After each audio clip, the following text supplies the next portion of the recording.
Hey guys, Brian delivers you the goods here. I'm returning to you this afternoon, and this is going to be for the best and worst songs of August 2024 that I got a chance to listen to for all these singles, and I'll give you a rundown of which ones I actually liked and which ones I thought were alright, or were the worst, basically.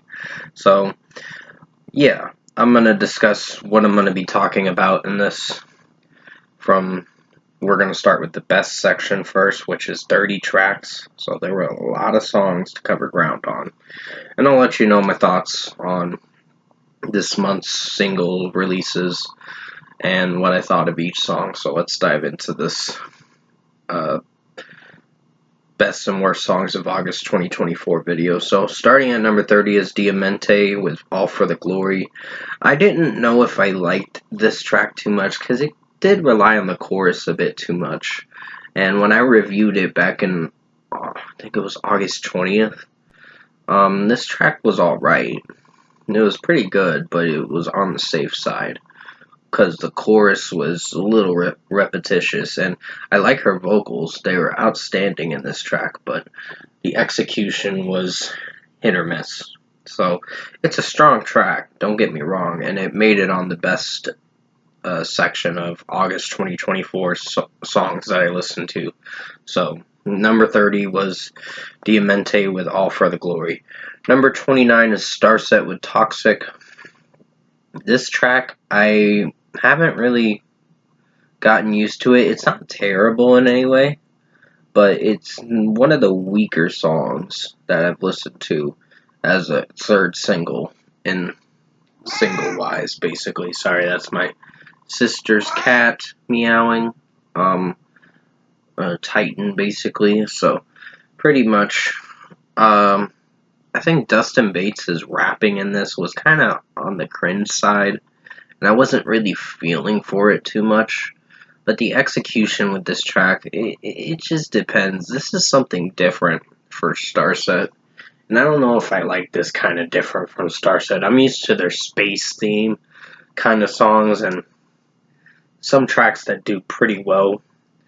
They're used to doing like very thematic songs that have some kind of melody and rhythm to it that I can really enjoy. But this one didn't really have the structure that it needed with this track. So basically, this is going to be at my number 29 spot. Number 28 is Tyler Connolly with Urge. I actually did enjoy this track a little bit. Didn't hate it too much. I think Tyler Connolly, vocally, it's hit or miss, but it's not terrible in any way. So I'd put this at my number 28 spot because I did have some moments where I really enjoyed this track and other moments where I was like, oh, it's fine. So Tyler Connolly's vocals weren't the highlight to it. It was still good, but the backing vocalist sounded really good when he was singing, or maybe a feature artist, I'm not sure. But still, it was a pretty good track. Number 27 is The Offspring with Light It Up. This song came out earlier this month on August 2nd, and it was a strong track, don't get me wrong. It was probably a pretty good track for how it sounded. I think, what's his name, Dexter, his vocals are pretty good in this track. It sounds like a interesting Offspring track that I can really jam out to. And this one, I was really impressed with the Offspring in this track. It was actually a pretty good song. So, number 27 is The Offspring with Light It Up. Number 26 is Big Sean with On Up. This was one of his singles that I listened to. I know he dropped another single that I didn't really get around to reviewing, Together Forever, I believe is what it was. Had a feature artist in it. But I probably will be checking that out when I review the album pretty soon, because he just dropped a new album as of today. So I know he delayed the Better Me Than You album from August 9th to 3 weeks later to now. But still, I think Big Sean On Up was a strong track and it's worth checking out. Very meaningful message with what he's talking about his child and all that, and talking about how he's a dad and trying to be there for his kid and all that. So it's pretty nice of a song and a meaningful message. Number 25 is going to be The Veer Union with Empirical. This track was actually pretty good. I was really impressed with Veer Union. I know they're more Christian rock and all that, Christian metal, but they sound really good for how this track sounded overall. I wanted to throw this in there. I know there was another track I didn't really get to throw in, but it will be something to discuss about in the September ones that I will be talking about. So pretty much execution-wise, I think the Veer Union pulled off a great track with this one. So at number 25 is the Veer Union with Empirical. Number 24 is Serj Tankian with Justice Will Shine On. Wasn't sure if I was digging this one, but it still made it in my top 30. It's still a strong track for how it sounds. And execution-wise, I think he pulled off a pretty interesting track. I mean, the chorus is a little bit irritating to an extent, but it sounds good for how it is. So, number 24 is Serj Tankian with Justice Will Shine On. Then we get to number 23 with Lisa, New Woman, featuring Rosalia. I think this track was a lot better than the Rockstar track. I was really impressed with Lisa with this track, and execution-wise, I think this track worked for what it was going for. Rosalia's rap verse, I don't know if I was feeling for that, but it still sounded good, and this track was actually a lot better than the last single she dropped back in, I believe it was June or July of this year. So number 23 is Lisa with New Woman featuring Rosalia. Number 22 is I See Stars with Split. This song came out at the beginning of the month of August 1st. This was supposed to come out in late July, but Devin decided to release it, Devin Oliver, release it on the 1st of August, so it still was a pretty strong track. It made it close to my top 20, but there were some execution points I wasn't sure if executed well with how the mixing was. It alternated and transitioned into different melody structures and different melodies in the track. Like, it changed the melody a little bit. The tempo of the track changed a lot, and I don't know if I could connect with it, but other than that, it's a strong track, and it's worth listening to. So, number 22 is I See Stars with Split. Number 21 is Marilyn Manson with Raise the Red Flag. This was actually a pretty good track.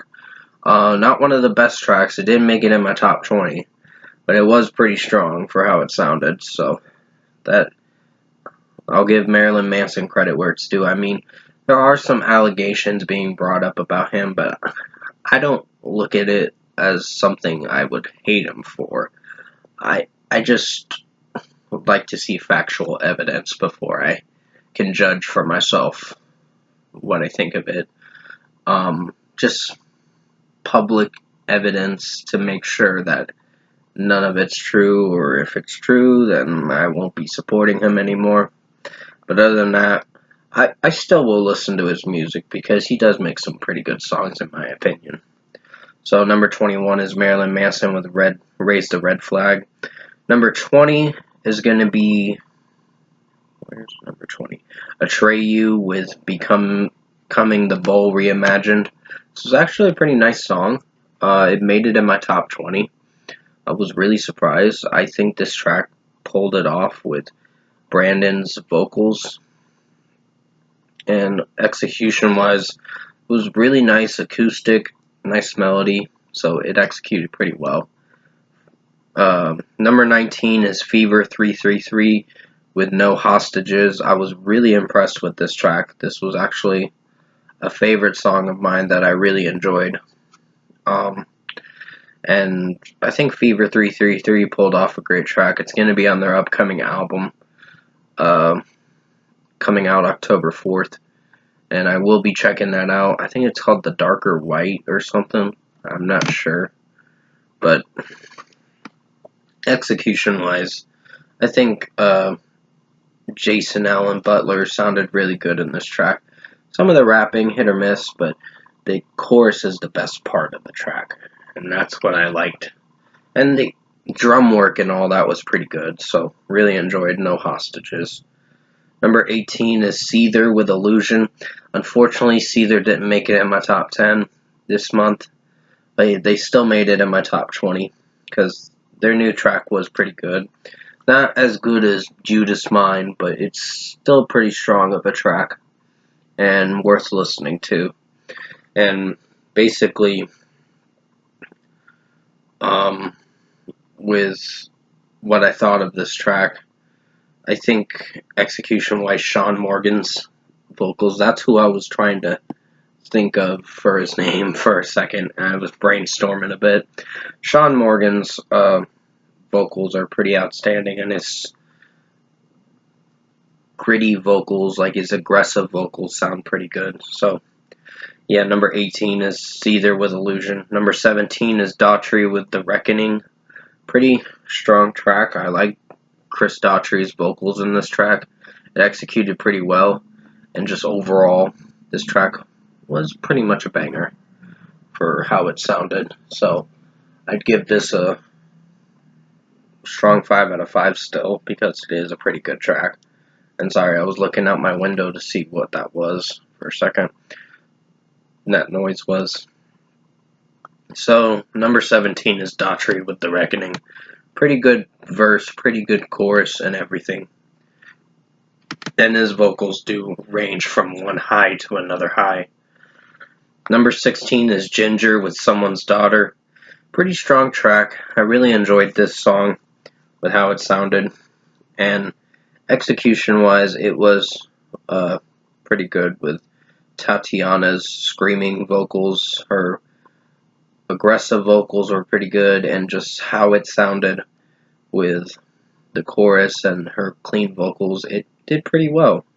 So execution-wise, this track was pretty awesome. So number 16 is Ginger with Someone's Daughter. Number 15 is Blink-182 with All in My Head. Pretty strong track. I really enjoyed it. The lyrics are a little hit or miss and kind of throw you off a bit with how Tom DeLonge is singing a certain lyric, watch some porn. It's like, what the fuck? I'm not trying to say that in a way. It's just the lyrics threw me off a little bit. And it was just like, I'm not saying it to say watch it. I'm just saying it with what the lyrics were saying in the song. And that's what it made me realize. I was like, what the fuck? It's like Blink-182 with its random lyrics. So, basically, it was a strong track. It was pretty catchy, and Travis Barker's drumming work was pretty outstanding. So, yeah. Number 14 is Blink-182 again, with No Fun. Pretty strong track, too. I really enjoyed this track for how it sounded. When I first listened to it, I was really impressed with this song. So, great track. And I think they have another single that came out recently, The Party's Over or something. But I have to check it out to see what I think of it. If it's part of the deluxe edition, like the bonus tracks for One More Time Part 2, which is dropping September 6th. And I will be checking that out to see what I think of it. So overall, that was my number 14 pick. Number 13 is Attack Attack with We All Meet Up in the End. Pretty good track. I like Chris's vocals in this track. This was actually a better track that I listened to this month from Attack Attack. They need to drop an album already. They've dropped 4 singles this year. I think it's kind of time to announce an album, guys. because you've dropped many singles, and I think it's kind of time you have an announcement for an album, like for the end of the year or something like that. I don't know. Just let us know when you announce it, I guess. We'll probably get another single from them next month. Probably later next month. Like late September, like 20th or something. I don't know. But yeah. Born of Osiris and Desolation is my number 12 pick. Is at number 12. Great track, by the way. I love the vocalist's screaming vocals, and let me know in the comment section what his name is, because I tend to forget, and I have to go look into it again to be sure. But execution-wise, this track was pretty good. So, I really enjoyed the breakdowns and the gutting, screaming vocals that sound really well done. So, pretty much great track. Number 11 is Chrissy Costanza with If Looks Could Kill. This was actually a pretty good song. It almost made it in my top 10. Some of the vocals, I mean, her vocals were pretty outstanding in this track, and when she sung the chorus, I was really amazed. I was like, damn, this should have been in my top 10, but it unfortunately didn't make it in the top 10, but it made it in the top 15, at least, because it is a good track. It is a pretty strong track. It's better than 7 Minutes in Hell, personally, and that's saying something. So, even 7 Minutes in Hell was a pretty strong track, too, so she's been dropping some good solo work as of lately, so I can't wait to see what she offers us for an album in 2025. So, at number 11 is Chrissy Costanza with If Looks Could Kill. Number 10 is the Black Dahlia Murder with Mammoth's Hand.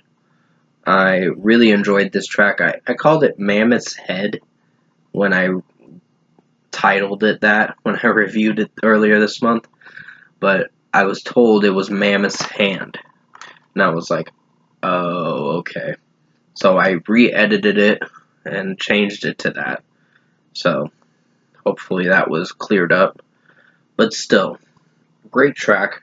I love the screaming vocals from the vocalists. Really outstanding. And I can't wait for their new album. I think it's Servitude or something. Something like that. One of those albums that comes out on September 27th. It's their new record, and I can't wait to listen to it at the end of next month. So pretty much that's my number 10 pick. Number 9 is Cane Hill with Permanence and Sleep. Great song. I like Elijah Wood's vocals in this track. The drum works great, the guitar works great, and just Elijah Wood singing in it and screaming is pretty good. So yeah, give me a second. I gotta pause the video real quick. Hey, sorry about that, guys. My mom was calling me on my cell, and I just had to answer that and do some other things for a second. So, yeah, Cane Hill Permanence and Sleep was my number 9 pick. It's a great track and worth listening to. Came out a couple days ago, but still was a pretty strong track. Number 8 is All That Remains with No Tomorrow. Great song. Had to make it in my top 10. It was going to be something in my top 20, but I decided, you know what? Put it in the top 10. It's worth listening to. It's a great song. I really enjoyed Phil's vocals in this track. He did more clean vocals and kind of screaming vocals, but still was a pretty anthemic track and something to listen to live, for sure. So at number 8 was All That Remains with No Tomorrow. Number 7 is the Amity Affliction with My Father's Son Redux. It's going to be on their Let the Ocean Take Me Redux album. It's like a 20th or 10th anniversary album that's coming out on September 27th. I will be reviewing that for sure to see what I think of it. But execution-wise, this track was pretty good. I like Joel Birch's scream vocals in this.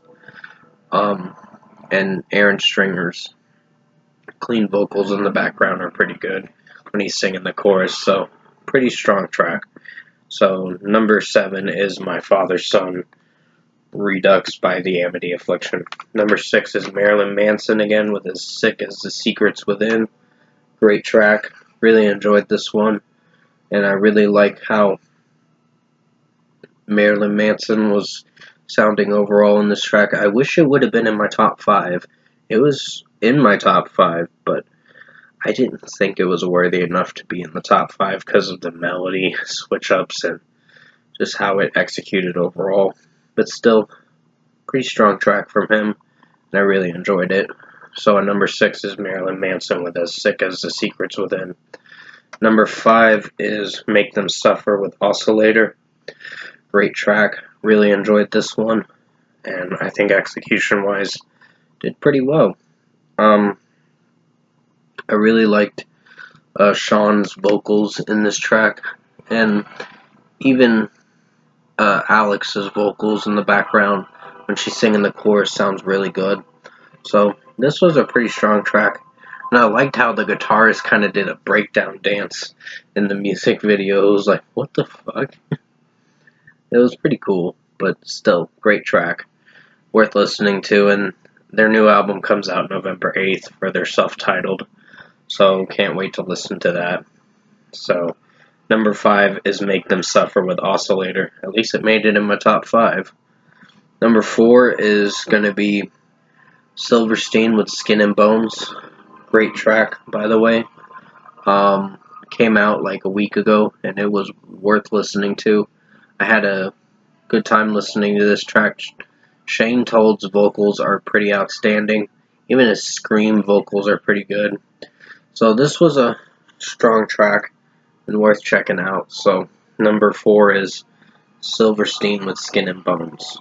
Came out on August 22nd, of course, and hopefully they announce a new album for, if not this year, next year maybe. Sorry about the background noise. But still, number 4 is Silverstein with Skin and Bones. Number 3 is The Plotting You with Been Here Before. Give me a second, I gotta pause the video again. Sorry about pausing the video again. I'm just dealing with my mom was calling me for a second, asking me to do something, to check on something. So number 3 is The Plotting You with Been Here Before.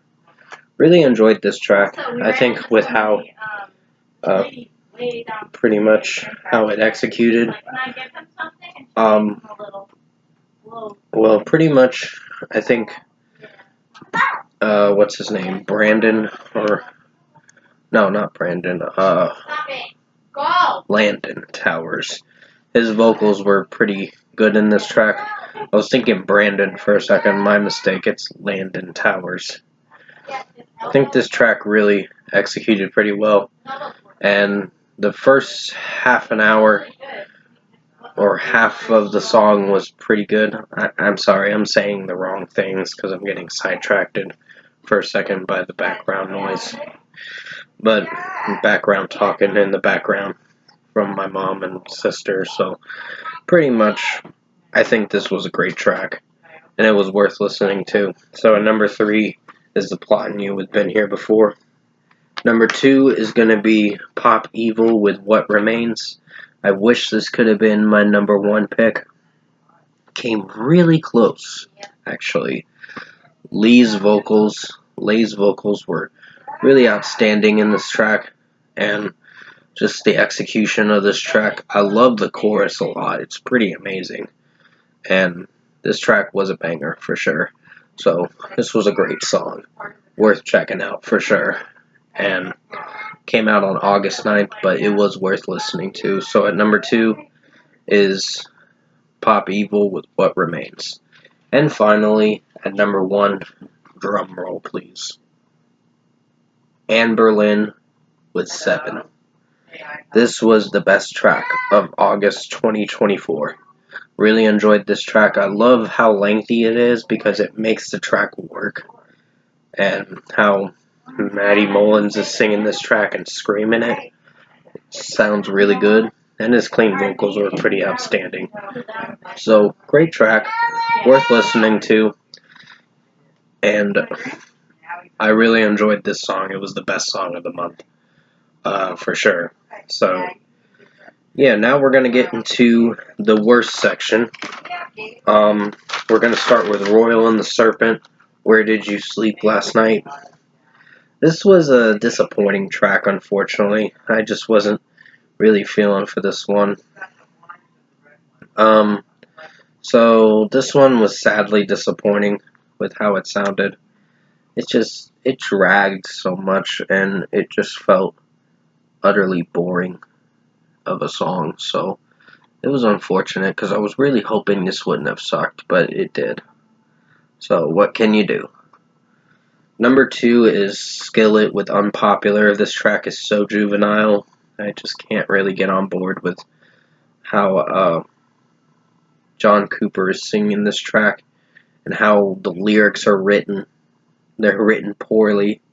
So for their 12th studio album, Revolution, not really excited for that record. When you really look at the title, it throws you off. It's like, what are you gonna do? Rebel against the system? Or they said it's a revolution of peace and love is what the album's meaning is about. And it's like, it's not peaceful as of now because of all the shit that's going on in the world. So I would kind of style it down on political topics. And he is getting a little too controversially political with music-wise. He's throwing politics into his music, and that's where I'm kind of throwing that shade at Skillet, being like, look, I love you as a band, but you kind of need to stop this shit. So, number 3 is Tillian with Angel. This song was boring. His vocals sounded really like he was trying to lure young women into this track. And it's like, it's kind of a sick thought when you think about it. So it just really threw me off quite a bit, this track. Not in a creepy way. The song gave me creepy vibes. So, pretty much, number 3 is Tillian with Angel. And finally, at number 4 is Coldplay, We Pray. This track was not really that impressive, but it was disappointing. It was just disappointing. It wasn't the worst track. I think Skillet probably makes it as the worst track of the month. Unpopular. But with this song, I think there were some boring points. This track I know was trying, but it just, looking at it face value, it didn't execute very well. And just how Chris Martin is rapping in this track does not work. So this is a snooze fest of a track and not really something worth listening to on the new album Moon Music. And I know Feels Like I'm Falling in Love. I'm actually starting to like that song, to be honest. And I know I'm changing my tune on it, my opinion. I know I said I gave it a disappointing rating. The La La La things, those were annoying, but I think the song's good. It's not the worst track on the record, but it's, looking at it face value, it's not one of the worst Coldplay songs. That it does have some boring moments to that track, so I do have a few critiques with Feels Like I'm Falling in Love song. But execution-wise, I think with what I thought of Coldplay We Pray, the new single, it's disappointing. So it's kind of boring of a track too. So number 4 is Coldplay We Pray. That is going to be it for this best and worst songs of 2020, August 2024 video. Not of 2024, because that video doesn't come out till like December. So just letting you know, November, December, something like that. But execution-wise, I think the best tracks were my favorites personally. And I wish Pop Evil could have made it at number 1, but Amberlin put out the best track of August when the new song 7 came out and the music video. So pretty much Pop Evil at least made it as the runner-up. And that's a good thing. So yeah, that's going to be it for this video. I hope you enjoyed this 30-minute video for best and worst songs of August 2024 video. And with that being said, I'm going to be returning to you for the Big Sean album review as soon as I can. Better Me Than You. And with that being said, I'll see you in my next review.